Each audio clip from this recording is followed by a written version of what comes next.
نحمدہ ونصلی ونسلم علی رسولہ الکریم وعلی آلہ واصحابہ اجمعین، اما بعد فاعوذ باللہ من الشیطان الرجیم، بسم اللہ الرحمن الرحیم۔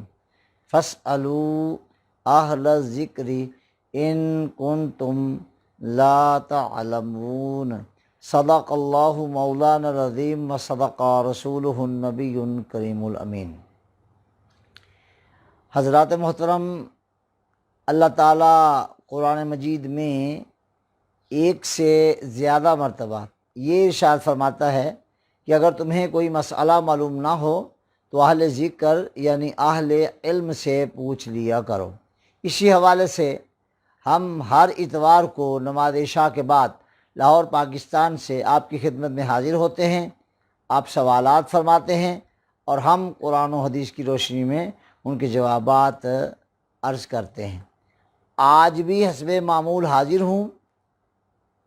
آپ کوئی سوال فرمانا چاہیں، کوئی مسئلہ پوچھنا چاہیں، بلا ہچکچاہٹ و تردد پوچھا جا سکتا ہے۔ ہم قرآن و حدیث کی روشنی میں جواب کے لیے حاضر ہیں۔ کوئی صاحب کوئی بھی سوال فرما سکتے ہیں۔ بسم اللہ۔ وعلیکم السلام۔ یہ سوال رانا آفاق کا ہے۔ حضور، واقعہ کربلا کی اصل وجہ کیا ہے؟ اس پر روشنی ڈال دیں۔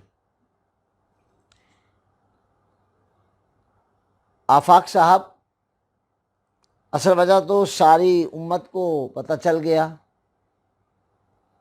کہ واقعہ کربلا کی اصل وجہ لوگوں کا حق سے فرار تھا اور امام حسین کا حق برقرار تھا۔ بس حق پر ثابت قدم رہ کر حسین ابن علی علیہ السلام نے پوری امت کے ایمان اور عزت و آبرو کو بچا لیا۔ اللہ تعالیٰ ان کو جزائے خیر عطا فرمائے۔ رہا یہ کہ اصل وجہ جو بعض لوگوں نے لکھ بھی دی اور بیان بھی کیا، تو مجھے اس کی کوئی حقیقت نظر نہیں آتی۔ میں جس میں پڑھتا تھا 1982 کی بات ہے، تو ایک چھوٹا سا پمفلٹ وہاں تقسیم کیا گیا۔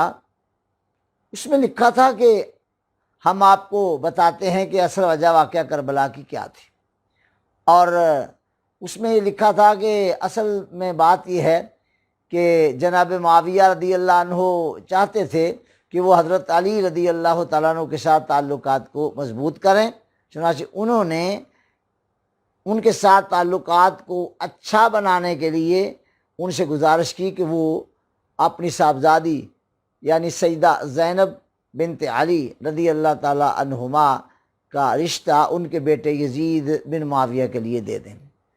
تو حضرت علی بھی تھوڑے تھوڑے تیار تھے، لیکن اور حضرت حسن تو تقریباً تیار ہو ہی گئے تھے، اور حضرت حسین ابن علی کی طبیعت بڑی ضدی تھی۔ انہوں نے اپنے بابا کو اور اپنے بھیا کو اس کام سے روکا۔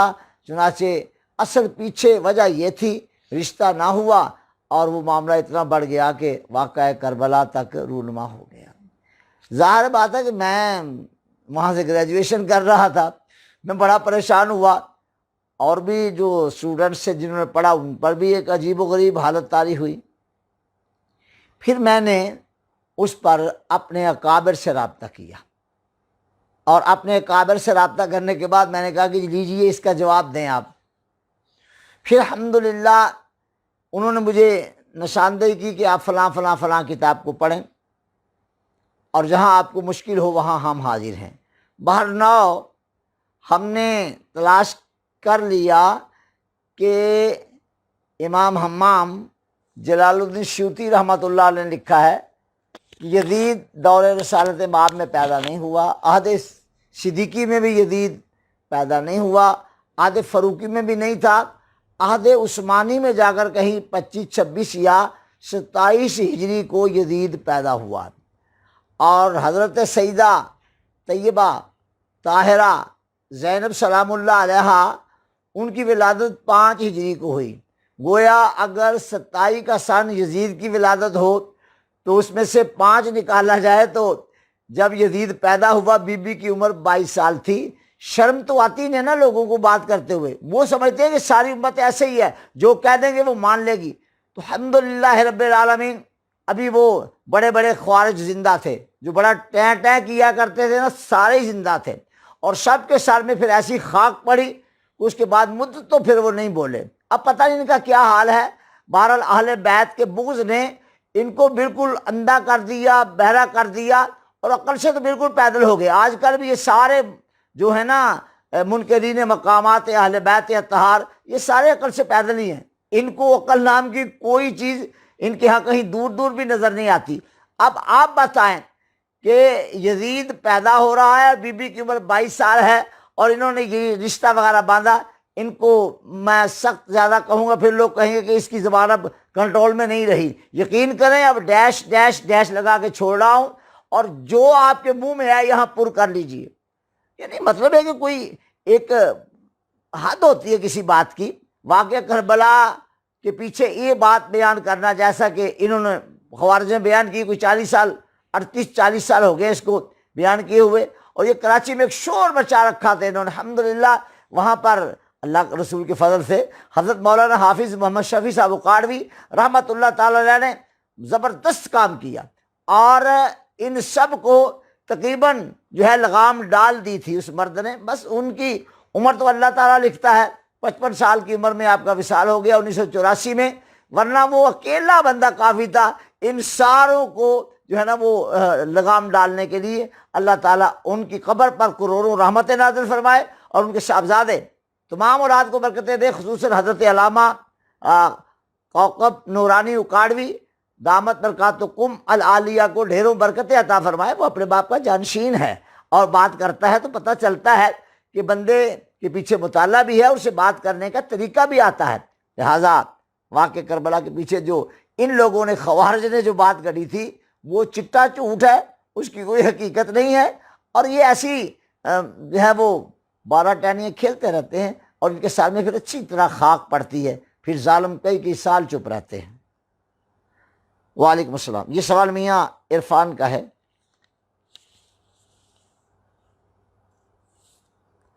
آپ یہ درمیان میں امامہ شریف سیدھا کر لیں بھائی، امامے کو کیا ہوا ہے؟ ایسے کر لوں کہ ایسے کر لوں؟ اب ٹھیک ہے، چلیں، شکریہ بھی جس نے یہ امامہ شریف سیدھا کرنے کو کہا ہے۔ آپ کی بھی مہربانی کہ آپ مجھ پہ بڑی نظر رکھتے ہیں، اللہ آپ کو جزائے خیر عطا فرمائے، اور میں آپ کا اس پر شکر گزار ہوں۔ جی وعلیکم السلام۔ نام نہیں لکھا۔ یہ سوال میاں عرفان کا ہے۔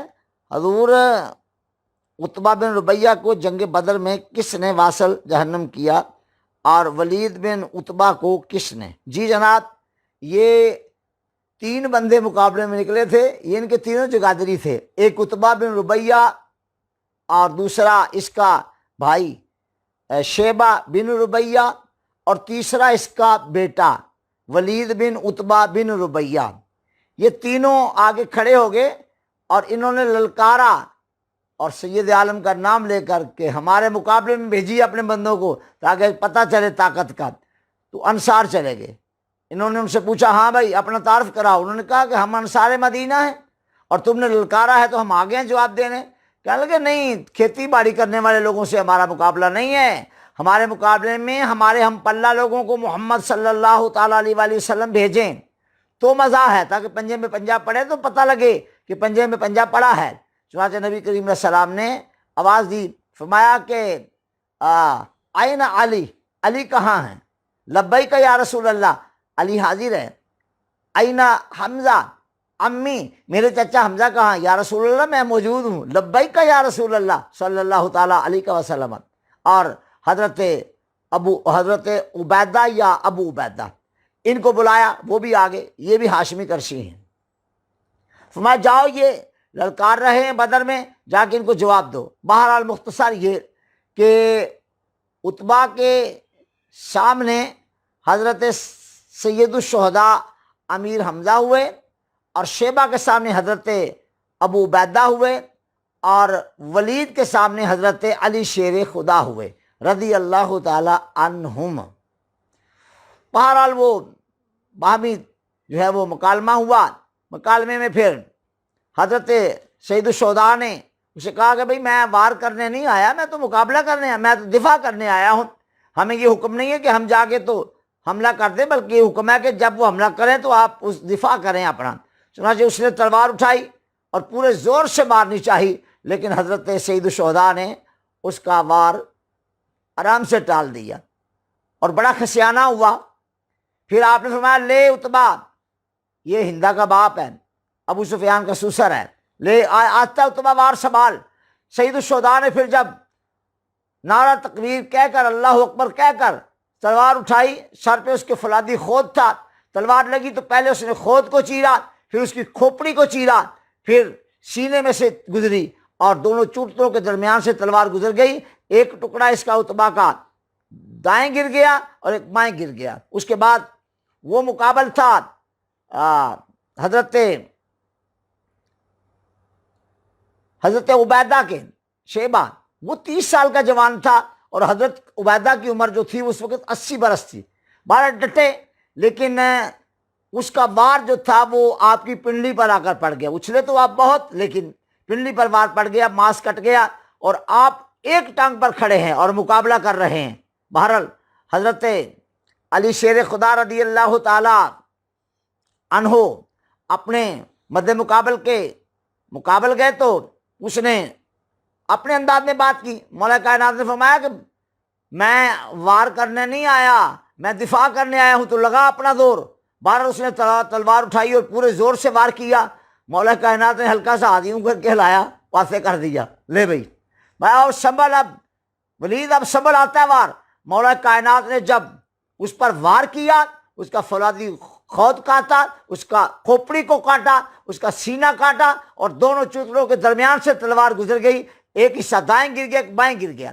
آپ نے دیکھا کہ حضرت عبیدہ سے قابو نہیں آ رہا ہے شیبہ، تو آپ فوراً پہنچے اور جا کر اس کو بھی حساب کتاب کیا اور اس کو بھی واصل جہنم کر کے مولا کائنات نے حضرت عبیدہ رضی اللہ تعالیٰ عنہ کو اپنے ہاتھوں پر اٹھایا اور لا کر سرکار کی بارگاہ میں پیش کر دیا۔ حضور یہ بڑی بہادری سے لڑ رہے تھے اور پھر ظاہر عمر کا تقاضا تھا، یہ ہوا ہے تو یہ حاضر ہیں، ہم اپنا کام کر رہے ہیں۔ اس کے بعد بس ان تینوں بدماشوں کا مرنا تھا کہ گمشان کا رن پڑا اور ابو جال بھی پوری آب و تاب سے آ گیا اور لگا پڑ کے مارنے۔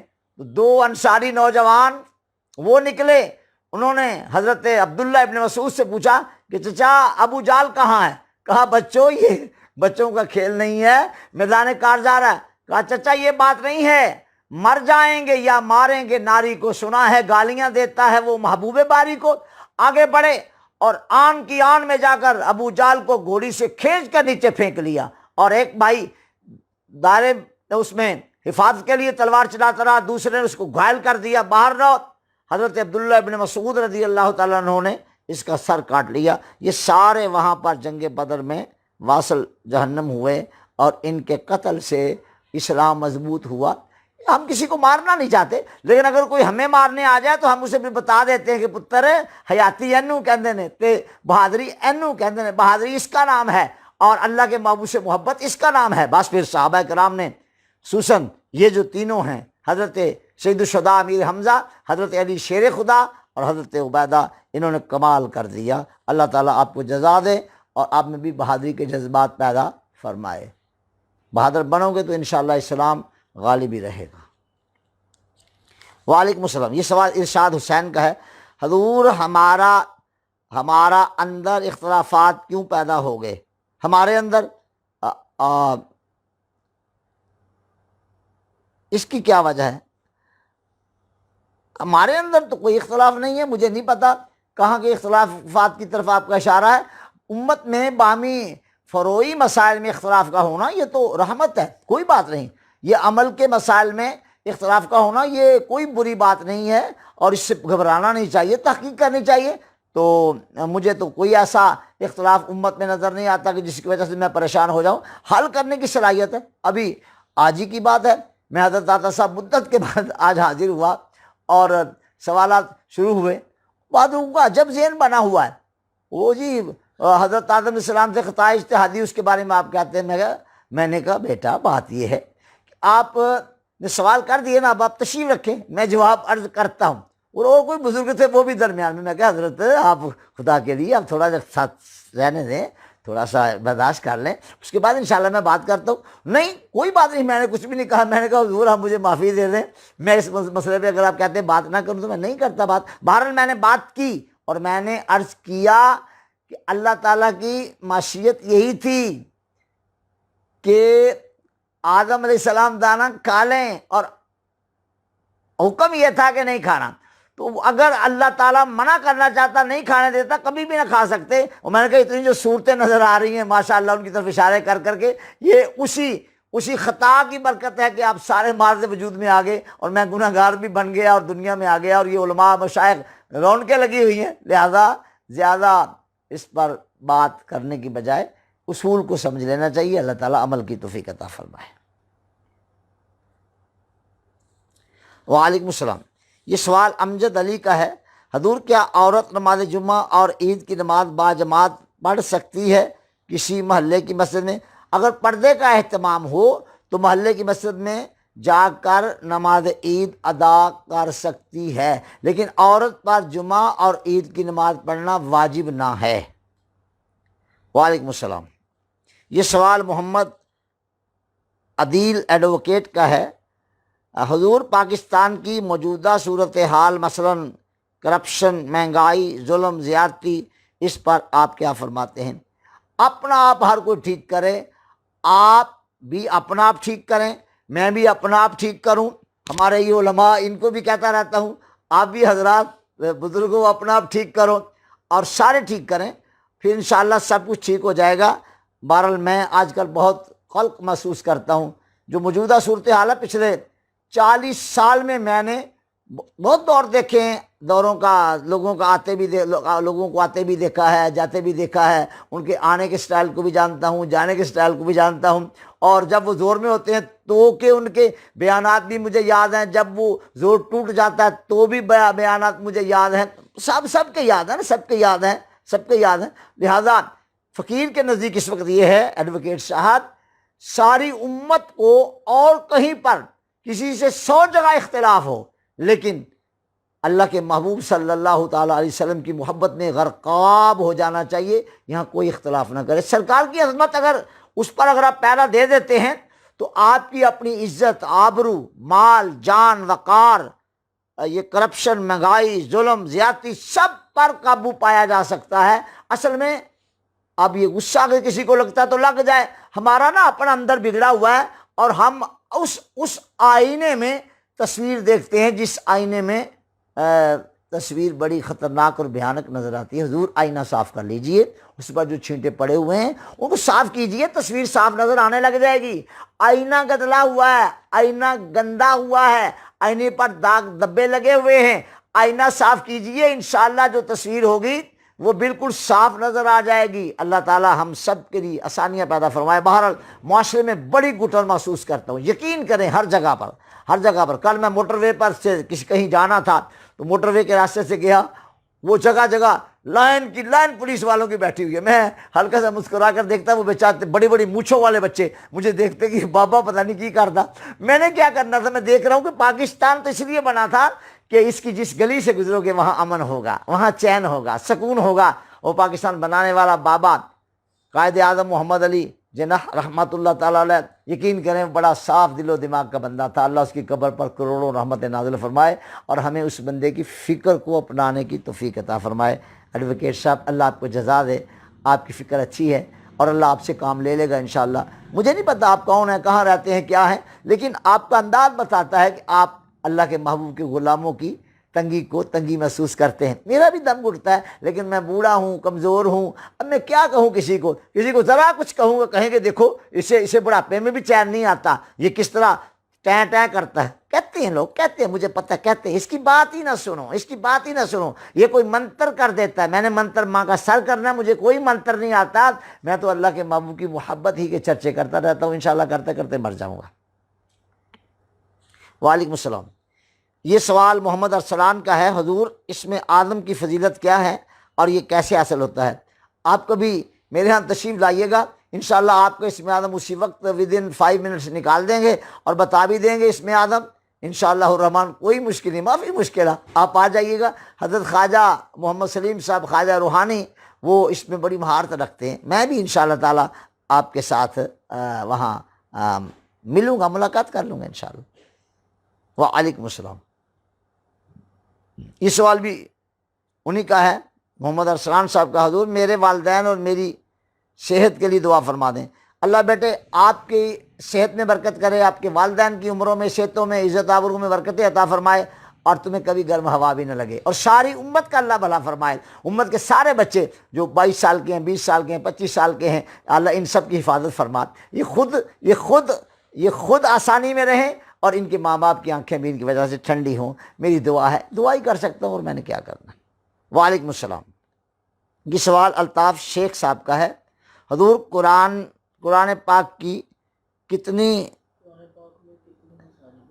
پاک میں کتنی مساجد کا ذکر ہے؟ ایک تو مسجد اقصیٰ کا ذکر قرآن مجید میں ہے، اور ایک مسجد حرام کا ذکر قرآن مجید میں، ایک مسجد درار کا ذکر بھی ہے. اس کے علاوہ مجھے اس وقت مستحضر نہیں. یہ 3 تو بڑا مشہور ذکر ہے، مسجد حرام، مسجد اقصیٰ اور مسجد درار. وعلیکم السلام. مسجد درار یہ بہت بڑا پکھنڈ خانہ بنایا گیا تھا اللہ کے محبوب کے خلاف اور صحابہ کے خلاف. الحمدللہ اللہ نے بھی خوب علاج کیا. باقاعدہ قرآن مجید میں ایک جگہ مسجدان درارا کفرا و تفریقا بین المؤمنین، یہ اس کا ذکر ہے وہاں پر. تفصیل کبھی میں کئی بار بیان کی ہے زندگی میں، انشاءاللہ پھر کبھی بیان کر دوں گا. یہ سوال بھی محمد ارسلان صاحب کا ہی ہے. حضور خواب میں دیکھنا کہ موت سے پہلے پتہ چل جائے کہ میرا آخری وقت یہ ہے، اس کی وضاحت فرما دیں. خواب میں دیکھنا کہ پتہ چل جائے کہ میرا آخری وقت یہ ہے، اس کی صراحت مجھے نہیں ہوئی. ویسے یہ ہے کہ یہ پتہ چلنا کہ میری موت کا وقت قریب آ گیا ہے، کوئی بری بات نہیں ہے. مولا کائنات تو ایک جگہ فرماتے ہیں کہ اللہ تعالیٰ اپنے نیک بندوں کو موت کا وقت سے آگاہ کرتا ہے، اور وہ جگہ بھی دکھا دیتا ہے جہاں اس نے مرنے کے بعد جانا ہوتا ہے. اللہ سے دعا ہے میری اور آپ سب کی، ساری امت کی مرنے کے بعد کی جگہ اچھی ہو. وہ معاف فرما دے ہمارے گناہوں کو، ہم پر لطف و کرم کرے، اور یقیناً وہ معاف فرمانے والا ہے. وہ تو معاف کر دیتا ہے. بندے جو ہے نا، ان کو میں کیا کہوں، ڈیش لگا کے گزر رہا ہوں. یہ ایسے ہیں کہ یہ معاف کرنے کو تیار نہیں ہوتے. اللہ تعالیٰ ہمیں معافی مانگتے رہنے کی توفیق عطا فرمائے. وعلیکم السلام. یہ سوال عمر علی وصال کا ہے. حضور غوث اعظم اور قطب الاقطاب میں کس کا مرتبہ بڑا ہوتا ہے؟ اور بھائی غوث اعظم بہرحال غوث اعظم ہی ہوتے ہیں. غوث اعظم بہرحال غوث اعظم ہی ہوتے ہیں. تمام اولیاء کے یہی سردار ہوتے ہیں. تمام اولیاء پر انہی کا مقام و مرتبہ اعلیٰ اور بھاری ہوتا ہے. وعلیکم السلام. یہ سوال ستار احمد کا ہے. حضور بیٹے کا عقیقہ کرنے کے لیے بکرا لازمی ہے یا کوئی بھی بڑا جانور کر سکتے ہیں؟ جی جناب، بیٹے کا عقیقہ کرنے کے لیے آپ 2 بکرے یا 2 بکریاں، 1 بکرا 1 بکری ایک کر سکتے ہیں. اور بڑا جانور بھی اگر فرمانا چاہیں تو اس سے بھی عقیقہ ہو سکتا ہے، لیکن افضل یہی ہے کہ بکرا. اللہ کے محبوب علیہ السلام نے اپنے شہزادوں کا عقیقہ کیا تو 2 بکرے ذبح فرمائے، یہی سنت ہے. پھر اس پہ اختلاف ہو گیا تھا، یہ 200-400 سال پہلے بڑا ڈانگ سوٹا چلا. انہوں نے کہا جی ام المومنین کی حدیث میں آیا ہے کہ جب قربانی واجب ہو گئی تو باقی تمام اضاحی منسوخ ہو گئیں. بہرحال پھر یہ مسئلہ نزاعی تھا، اب نزاعی نہیں ہے، اب اجماعی ہے. طے ہو گیا تھا کہ بھئی اگر کوئی عقیقہ کرے تو اس کو سنت ہی سمجھا جائے. وعلیکم السلام. یہ سوال علامہ ماجد جہانگیر قادری کا ہے. سبحان اللہ، اللہ آپ کو سلامت رکھے، علم میں برکت دے. حضور کشف المحجوب کی آسان ترین شرح کا نام بتا دیں. کشف المحجوب شریف پر حضرت مولانا یہ جو الطاف حسین صاحب نیروی رحمہ اللہ کام کر رہے تھے. مجھے نہیں پتا وہ تباہ ہوئی کہ نہیں ہوئی کشف المحجوب کی شرح پر. اور مولانا ملیک الرحمان بھی کسی زمانے میں اس پر کام کر رہے تھے رحمۃ اللہ علیہ. مجھے یہ پتہ نہیں کہ مولانا ملیک الرحمان رحمہ اللہ کی شرح چھپی یا نہیں چھپی. وعلیکم السلام. حضور مولانا روم علیہ رحمت کی حکایت بیان فرما دیں. اشفاق احمد. مولانا روم رحمۃ اللہ تعالی علیہ کی مثنوی شریف کا گاہے گاہے میں مطالعہ کرتا رہتا ہوں. آپ نے مثنوی کو اصل میں اس طرح مرتب کیا ہے کہ اس میں انسانوں کی اصلاح کو پیش نظر رکھا ہے۔ کوئی بھی آپ کی حکایت ہے اس میں سے نتیجہ یہی نکالتے ہیں کہ انسان رائے حق پر آ جائے اور غیر ضروری کام چھوڑ دے اور ضروری کاموں پر توجہ دے، اور آپس میں فتنہ پروری کے کام کرنے کی بجائے امت کے اتحاد پر کام کرے۔ اور یہ مولانا جلال الدین رومی کی حکایات، اکثر حکایات کا یہ جو ہے وہ اس کا عرق ہے۔ اللہ تعالی ہم سب کو مولانا جلال الدین رومی رحمۃ اللہ علیہ کی فکر کی جو ہے وہ قدر کرنے کی توفیق عطا فرمائے۔ وعلیکم السلام۔ یہ سوال ملک اکرام صاحب کا ہے، حضور میرے اور میری فیملی کے لیے دعا فرما دیں۔ سبحان اللہ۔ اور سب لوگ جو ہیں وہ لوگ کہتے ہیں کہ آپ پر جادو ہے، ایک دعا فرما دیں، مجھے یقین ہے کہ آپ کی دعا سے دعا کریں گے تو میں صحیح ہو جاؤں گا۔ آپ ابھی سمجھے کہ آپ ٹھیک ہیں، آپ بغیر گنے یہ پڑھ لیا کریں، یا سلامو یا کریم، یا سلامو یا کریم، انشاءاللہ جادو وادو سب گیا۔ چونکہ یہ مسجد نہیں ہے یہاں میں چٹکی بھی بجا سکتے ہیں، ایسے گیا، ایسے گیا۔ تو آپ کبھی مرکز پر تشریف لائیں تو خواجہ روحانی ذاتیں وغیرہ بنا کے سارا جائزہ لے لیتے۔ جی اور سوال ہیں؟ ماشاء اللہ، لائیے۔ وعلیکم السلام۔ یہ سوال وحید الرحمان کا ہے، حضور جمعہ کے خطبہ کے دوران ہاتھ اٹھا کر دعا مانگ سکتے ہیں؟ جناب جمعہ کے خطبے میں ہاتھ اٹھا کر دعا نہ مانگیں، بلکہ آپ ہاتھ اٹھائے بغیر نہ دعا مانگیں۔ جو دعا مانگیں گے انشاءاللہ قبول ہوگی، بشرطے کہ کسی کے لیے کوئی بد دعا نہ کرنا شروع کر دیں کہ قبول ہو جائے گی۔ انشاءاللہ دعا مانگیں، سب کی خیر چاہیں، اللہ خیر فرما دے گا۔ اور اپنے آپ کو کبھی بھی اتنا نہیں سمجھنا چاہیے کہ میں آئی ایم دی لاسٹ ہوں، مجھے کسی کی ضرورت نہیں پڑ سکتی، ایسے نہیں۔ بلکہ ایک نوجوان آیا، انجینئر صاحب تھے وہ، تو ان کے والد صاحب بھی ساتھ تھے، اسے کوئی نصیحت کیجیے۔ میں نے کہا ہاں بیٹا آپ کہیں کیا کروں، مجھے کوئی نصیحت کریں حضرت۔ میں نے کہا بیٹا کسی کو کبھی بھی کم تر نہ سمجھنا۔ اور وہ پھر آ گیا، جی میں نے کہا نصیحت کر دی نا میں نے، کسی کو کم تر نہ سمجھیے گا، بس جائیں اب آپ تشریف لے جائیں، بس ٹھیک ہے پھر مل لیں گے۔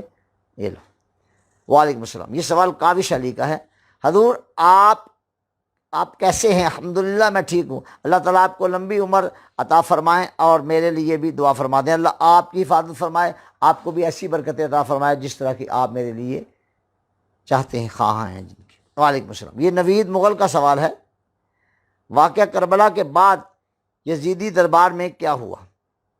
نوید مغل صاحب، واقعہ کربلا کے بعد یزیدی دربار میں بہت کچھ ہوا، اور سیدہ جب دمشق گئیں، یزید دربار لگا کے بیٹھا ہوا تھا، تو پھر اس نے کہا کہ یہ کون ہیں؟ آپ نے اپنی چادر سنبھالتے ہوئے فرمایا کہ میں بتاتی ہوں میں کون ہوں، میں وہ ہوں جن کو اللہ نے اپنے محبوب کی وجہ سے عزت دی۔ محمد مصطفیٰ میرے نانا جان ہیں اور میں ان کی بیٹی کی بیٹی ہوں۔ اس نے جب دیکھا نا انداز بڑا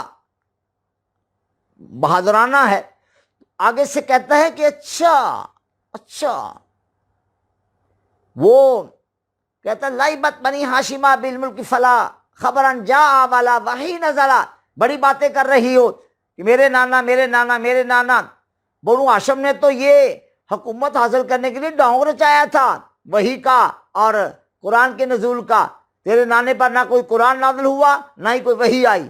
علامہ سید محمود آلوسی رحمہ اللہ نے تفسیر روح المعانی میں لکھا ہے، کچھ 40 سال پہلے میں نے اس کو پڑھا تھا، اور یہ سیدھی بات ہے کہ یزید کا شریک کفر ہے، انکار کتاب بھی کفر ہے، انکار وحی بھی کفر ہے، اور یزید کے کفر میں کوئی شک نہیں ہے، وہ لعنتی ہے، اور لعنت کا معنی ہے رحمت سے، اللہ کی رحمت سے دائمی طور پر محروم ہو جانا۔ یزید اینڈ کمپنی اور اس کے طرفدار، اس کے حمایتی، اس کے لیے کلمات خیر کہنے والے، لکھنے والے، چھاپنے والے، سب پر ہی اللہ کی لعنت، ان سب کو ہی اللہ تعالیٰ ذلیل کرے گا، مرے گے نہیں جب تک یہ ذلیل نہ ہو جائیں۔ اور میں نے ایک اس بندے کو دیکھا ہوا ہے جو بار بار امام علی مقام رضی اللہ تعالیٰ عنہ کو کہا کرتا تھا انہوں کو حکومت کے خلاف خروج نہیں کرنا چاہیے تھا، اور اپنا ویلا آیا نا پھر کہا ہم قافلہ حسینی کے رہرو ہیں. میں کہ سبحان اللہ، اللہ بھی بڑا کریم ہے، وہ اقرار کرواتا ہے.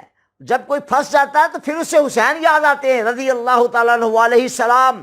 یقین فرمایا آپ، حسین ابن علی نے پوری امت کی لاج رکھ لی. کوئی طبقہ ایسا نہیں جس طبقے کو ابن علی نے عزت نہ عطا کی ہو. ابن علی کے دم میں تو اگلے دن میں نے کہا حضور حضرت جی، آپ کا یہ جو ہے نا حضرت جی کہلوانا اور لوگوں کا آپ کو حضرت صاحب کہنا، یہ حسین ابن علی کے دم قدم سے ہے. آپ کی خانقاہیں حسین ابن علی کے دم قدم سے ہیں، آپ کے مدارس حسین ابن علی کے صدقہ میں ہیں، آپ کی عزتیں حسین ابن علی کے صدقہ میں ہیں، آپ کا وقار حسین ابن علی کے صدقے میں ہے. ساری عزتیں، سارا وقار ابن علی رضی اللہ تعالیٰ عنہ کی قربانی کی بدولت ہے.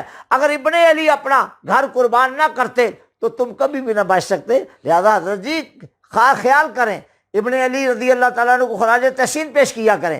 اور جنہوں نے امام حسین کو کربلا میں بلا کر وہاں آپ پر ظلم و جور کیا، وہ سارے جھوٹے تھے، غلط تھے، وہ کسی رعایت کے مستحق نہیں ہے. انج کر لو تو انج کر لو، پتر سارے انج کر کے انج کرنے مینوں آمدے نے، اور میں الٹا کے رکھ دیا کرتا ہوں انج کر کے انج کرنا. یہ کیا ہوا انج کر کے انج کرنا؟ سیدھی بات ہے، حسین حق ہے اور حسین ابن علی کے ساتھی حق ہیں. اور جو امام حسین کے مخالف تھے کسی انداز میں بھی، سارے کے سارے لعنتی ہیں. اور ان سب کے پاس ایمان ہوتا تو فاطمہ کے بیٹے کی مخالفت کرنے کے لیے اتر آتے. فاطمہ کے بیٹے کے ہوتے ہوئے انہیں اپنا اقتدار اور اپنی گورننگ اور اپنے عہدے وہ یاد آتے. سن لو، اقتدار، دنیاوی اقتدار، حکومت، بڑے بڑے عہدے، یہ کوئی سکون و آرام نہیں دیتے. سکون و آرام ملتا ہے اللہ کی یاد میں. ہاں، اگر اللہ کی یاد کرنے کے لیے اور اللہ اور اس کے رسول کے نظام کو برقرار رکھنے کے لیے جو ہے وہ کام کیا جائے، اس کے اقتدار کی تمنا بھی کی جائے کہ میں اللہ کے بندوں کی خدمت کروں گا، تو اس میں کوئی حرج نہیں ہے. یہی مولانا شاہ احمد نورانی رحمۃ اللہ علیہ کا نقطہ نظر تھا. فقیر نے بڑا قریب سے آپ کو 30 برس تک دیکھا. الحمدللہ حضرت بہت عظیم آدمی تھے، اللہ ان کی قبر پر کروڑوں رحمت نازل فرمائے. سیاست جو انہوں نے کی ہے کمال کر دی ہے، کمال کر دی ہے. تو اس نے کہا کہ بھائی یہ تو ڈونگرے چایا تھا بنو ہاشم نے نبوت والا حکومت بنانے کے لیے. تو اس نے چپ کروانے کی کوشش کی نا بی بی کو. بی بی نے کہا اچھا ٹھہر جا. تھوڑی دیر کے بعد اس کے دربار میں اذان کی آواز آنے لگی اور مؤذن نظر آ رہا تھا. جب وہ پہنچا نا اس کلمے پر، اشہد ان محمد الرسول اللہ، بی بی نے کہا مؤذن تجھے اسی نام کا واسطہ، ذرا ٹھہر جا، میں بات کرنا چاہتی ہوں. ٹھہر گیا.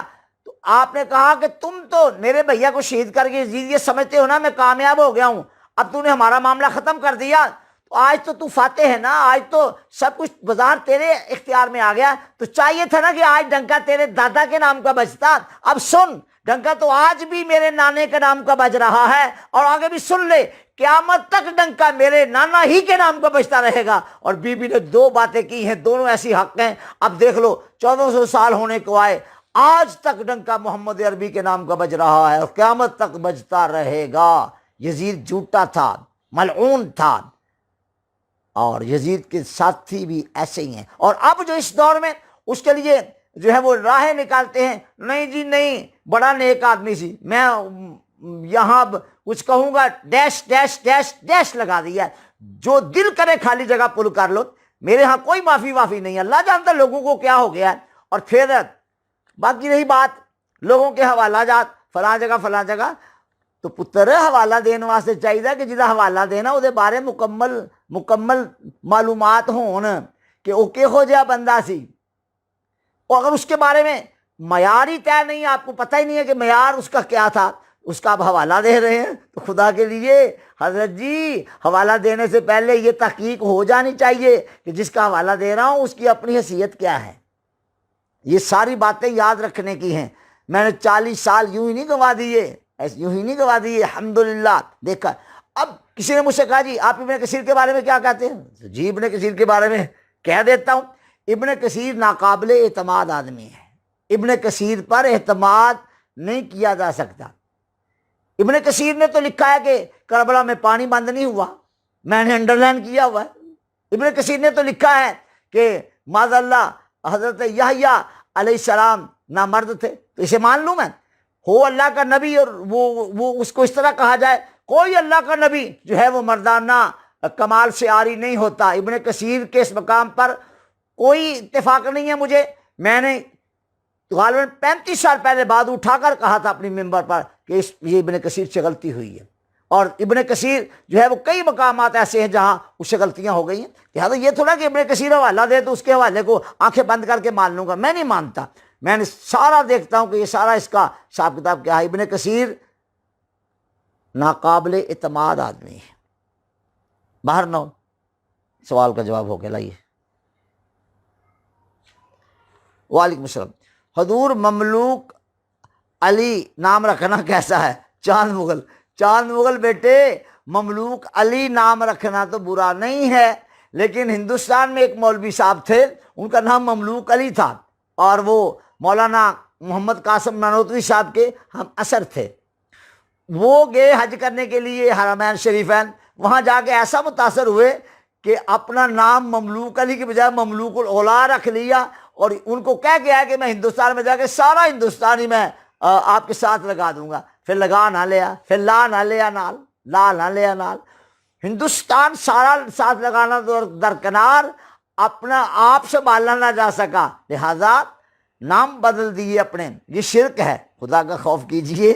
لہذا اب بھی کئی لوگ چاہتے ہیں کہ ہم ایسے کر دیں گے، ایسے کر دیں گے، پاکستان کے لوگ ایسا انج نہیں ہوندا، انج نہیں ہوندا، ہوندا اوے جو رب چاہے تے جو رب دا رسول چاہے، اسی اللہ دیاں تے اللہ دے رسول دیاں، انہاں دے ہی رواں گے، زندہ بھی انہاں دیاں تے مر کے بھی انہاں دے ہی رواں گے۔ بعض لوگوں کو نا اللہ جانتے کیوں یہ شوق چڑھاتا ہے تحقیقات بیان کرنے کا۔ حضور آپ تھوڑا سا اور پڑھ لیں، کوئی بات نہیں، ابھی آپ مطالعہ فرما رہے ہیں، تحقیقات کر لیں، اس کے بعد بات کر لیں، کوئی بات نہیں، پھر کیا ہے، جب آپ بات کریں تو کمال ہے نا۔ پچھلی صدی میں ایک ہی تو مرد ایسا گزرا ہے جس کی بات کو مخالف بھی نہ کاٹ سکا، انہیں کہنا پڑا کہ ہاں ہم ان سے اتفاق تو نہیں کرتے لیکن بات تو صحیح کہتا ہے، تحقیقات اس کی صحیح ہوتی ہے۔ امام محمد رضا خان رحمۃ اللہ علیہ کے بارے میں مخالفین کے یہ اقوال میں دکھا سکتا ہوں، لکھے ہوئے بھی، اور لوگوں سے بھی اس کی تائید کروا سکتا ہوں۔ جی چاند مغل صاحب، جواب کافی ہو گیا۔ وعلیکم السلام۔ یہ سوال محمد عثمان نطقانی، یہ نطقانی ہے کاف ڈنڈے والی کے ساتھ، بہرحال مجھے سمجھ نہیں آ رہی، اللہ کرے یہ کوئی ہو نطقانی۔ حضور عالمی مبلغ اسلام پیرزادہ محمد رضا صاحب مصطفی صاحب کے بارے میں آپ نے تاثرات کا اظہار فرما دیں۔ اچھے آدمی ہیں اور اچھا بیان کرتے ہیں، اور بڑے محتاط آدمی ہیں، اللہ ان کو جزائے خیر عطا فرمائے، وہ اچھے آدمی ہیں، اللہ ان کو جزائے خیر عطا فرمائے۔ ایک بار میں ان کی عیادت کے لیے گیا تھا، میری ان سے ملاقات نہ ہو سکی، بہرحال میں آ گیا تھا۔ وعلیکم السلام۔ یہ سوال چاند مغل کا ہے۔ حضور ایک مفتی صاحب کہتے ہیں کہ امام حسین کا میدان کربلا میں وضو نہیں تھا اور نہ ہی نماز کی حالت میں تھے، اور تفسیر ابن کثیر کا حوالہ بھی دے دیتے ہیں۔ ابن کثیر ناقابل اعتماد ہے، وہ تو کہتا ہے کربلا کے میدان میں پانی بند نہیں کیا کسی نے امام حسین پر، 10 محرم الحرام کو امام حسین نے صبح سے وہ بڑا زبردست غسل فرمایا تھا، یہ انڈر لائن میں نے کیا ہوا ہے۔ ایسی باتیں ظاہر ہے کہ اب ابن کثیر کی اس حیثیت کو میں کیا کہوں، پانی بند کرنے پر اتنی روایات ہیں کہ جن کے ابطال پر اجماع ممکن نہیں ہے، لہذا ابن کثیر تو کہتے ہیں کہ پانی بند نہیں تھا، کھلا پانی چل رہا تھا۔ میں اب یہاں کیا کہوں، میں ابن کثیر کو قابل اعتماد نہیں سمجھتا کہ اس کی روایت بیان کر کے تو اس کہنا کہ اس پہ انحصار ہے ہمارا، انحصار میں اس پہ نہیں کرتا ہوں۔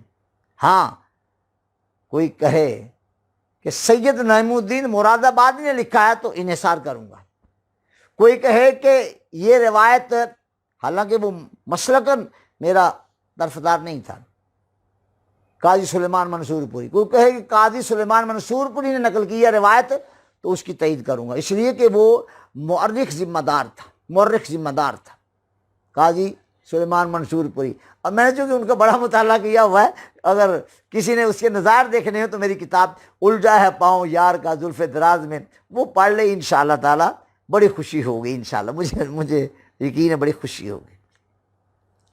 اب میدان کربلا میں امام حسین کا وضو نہیں تھا، اب بتائیں ایمان سے کہیں آپ کہ کیا میدان کربلا میں حسین ابن علی رضی اللہ عنہما کا وضو زیر باس لانا تھا کہ نہیں تھا، اس پر روایات پیش کرنا یہ کوئی دنائی ہے؟ یہ کوئی عقل مندی ہے؟ حسین ابن علی کی طہارت جو ہے وہ فطری طہارت ہے۔ ان الذین اللہ تعالیٰ انما یرید اللہ لیذھب عنکم الرجس اہل البیت ویطہرکم تطہیرا، ان کی پاکی کا خدائے پاک کرتا ہے بیان، آیا تطہیر سے ظاہر ہے شان اہل بیت۔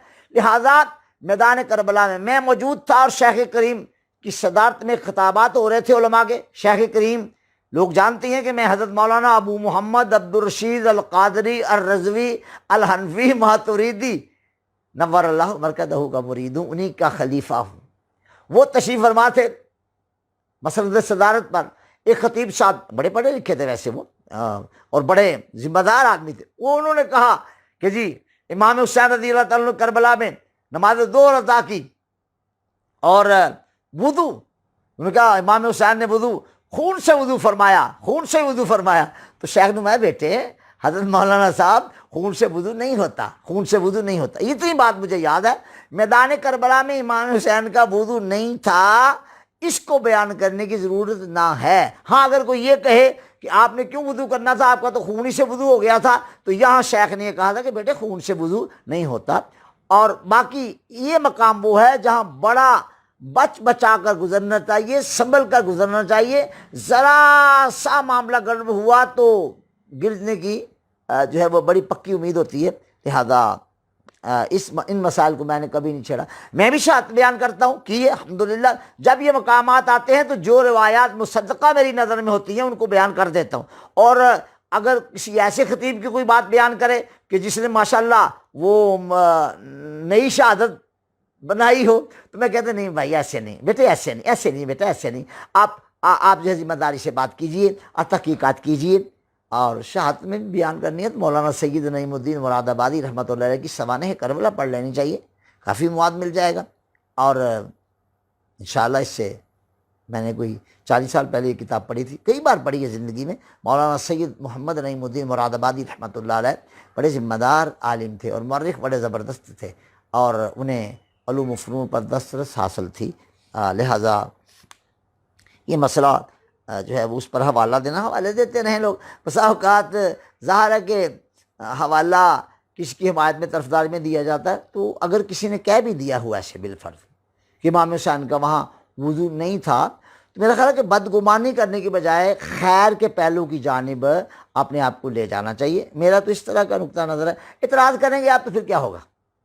میں یہ کہتا ہوں کہ اس سے آپ نے نکالنا کیا ہے؟ اعتراض کرنے کے بجائے اگر ساون کسی کے منہ سے ایسی بات نکل بھی گئی ہے کہ آپ نے وہاں نماز نہیں پڑھی یا کس طرح کہہ دیا ہے، تو اس پر بحث کرنے کے بجائے خاموشی اختیار فرما لیں، اور اس میں بہتری ہے۔ میں اگلے دن مجھ سے کسی نے سوال کیا، ایک صاحب کا نام لے کے اس کے بارے میں آپ کیا کہتے ہیں؟ ان کا خیال تھا کہ یہ بچ جائے گا۔ میں نے بچنا کی، میں نے کہا بھی وہ 10 سال اور مطالعہ کرے، پھر اہم دماغ ٹھکانے آ جائے گا۔ اگر میں اس وقت زندہ ہوا پھر میں بات کر لوں گا، اس وقت میں کسی کو کیوں یہ حق دوں کہ میں اس کا نام لوں اور پھر میری جانب شروع ہو جائے؟ لہذا میں کسی کو اپنے گریبان تک آنے نہیں دیتا ہوں۔ الحمدللہ مجھے میرے اکابر نے یہ سکھا رکھا ہے، پڑھا رکھا ہے۔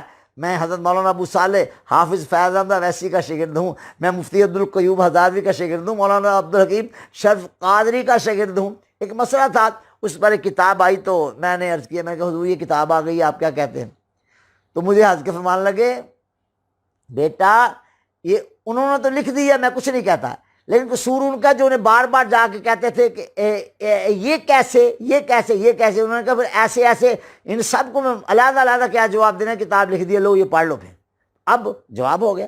مجھے فرماتے تھے کہ چھوکرے ان کو چھوکرے ان کو تنگ کرتے تھے، اور چھوکروں کی وجہ سے یہ ہوا ہے۔ تو یہ ہے بس، وہ ساری تفصیلات مجھے بتائی تھی، لیکن میں لوگوں کے نام وغیرہ نہیں لیا کرتا، اس لیے کہ اس میں حکمت ہوتی ہے۔ میں نے جو کہنا تھا کہہ دیا ہے، آپ کیا فرماتے ہیں؟ میں نے کیا کہنا ہے؟ یہ لو۔ وعلیکم السلام ورحمۃ اللہ۔ یہ سوال چاند کا ہے، چاند مغل کا، غالباً وہی ہیں۔ حضور سیاست امیر معاویہ زندہ باد کا نعرہ لگانا۔ دیکھیں بیٹے، بات یہ ہے کہ میں نے 40 سال بات کی ہے، اور تاریخ کے معاملات میں الحمدللہ میں نے داتا صاحب رحمۃ اللہ علیہ، ایک بار ایک نوجوان نے مجھے سوال کیا تھا کہ آپ کا ہسٹری کے بارے میں کیا موقف ہے؟ تو میں نے کہا تھا بیٹے history is only history, History is not the base of Islamic faith and law. The base of Islamic faith and law is Quran and Hadith. تاریخی روایات، میں جن دنوں میں تاریخ کا ایم اے کر رہا تھا، یقین کریں صبح میں مولا کائنات کے ساتھ ہوتا، دوپہر کو بنو امیہ کے ساتھ ہو جاتا، شام کو پھر مولا کائنات کے ساتھ، کئی رخ بدلتے رہے، تاریخ پڑھ پڑھ کے بندہ ہل جاتا ہے، یقین کریں۔ لہذا الحمدللہ وہ مرد کامل بڑا زبردست عالم تھا، جس کا نام تھا علامہ سید احمد سعید شاہ کاظمی رحمۃ اللہ علیہ۔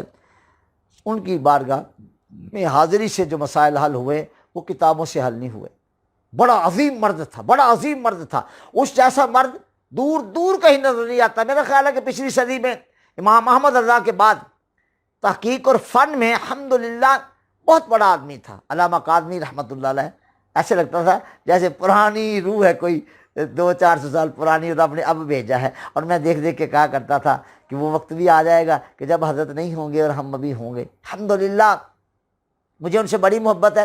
میری شادی ہوئی تو میں نے اللہ سے دعا مانگی، یا اللہ مجھے بیٹا عطا فرما، تو اللہ تعالیٰ نے مجھے بیٹا عطا فرمایا۔ تو میں نے دل میں تھا کہ میں اپنے بیٹے کا نام احمد رضا رکھوں گا، لیکن جب میرا بیٹا پیدا ہوا تو علامہ کاظمی کا اس سال وصال ہو گیا 1986 میں، تو وہ صاحب تشریف لائے تو میں نے ان کا نام احمد سعید رکھا۔ اسے کہا کرتا ہوں بیرسٹر صاحب میں نے آپ کا نام ایک بہت بڑے علامہ کے نام پر، عالم دین کے نام پہ رکھا ہوا ہے، آپ کو مبارک ہو کہ آپ اس بندے کے نام پر آپ کا نام ہے جس پر علم اور فن ناز کرتا تھا، جس کی شخصیت اتنی دیدہ زیب تھی کہ جو جوان انہیں دیکھتا تھا وہ کہتا تھا کہ واقعی بزرگ یہ ہے، جو جوان ان کی زیارت کرتا تھا وہ کہتا تھا کہ اس کا چہرہ بار بار دیکھتے رہے۔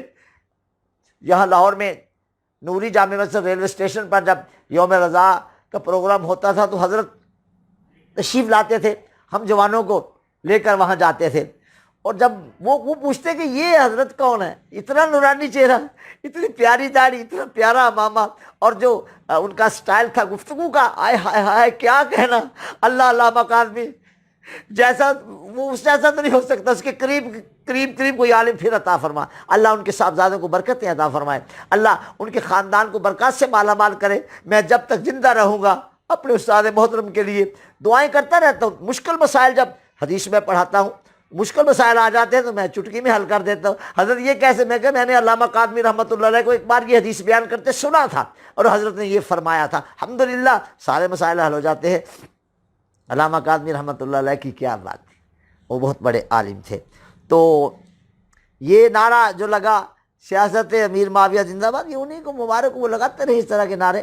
میں تو جو ہے وہ یہاں چپ ہی ہو جاتا ہوں، بچت چاہتا نا اپنی، بڑا بزدل ہوں، میں نے کیا کہنا، میں تو نعرہ لگاؤں تو علی مرتضیٰ کا نعرہ لگاؤں گا، علی شیر خدا کا نعرہ لگاؤں گا، رسول اللہ کی اس شہزادے کا نعرہ لگاؤں گا، رسول اللہ کی بیٹی کے شوہر کا نعرہ لگاؤں گا، علی مرتضیٰ کا نعرہ لگاؤں گا۔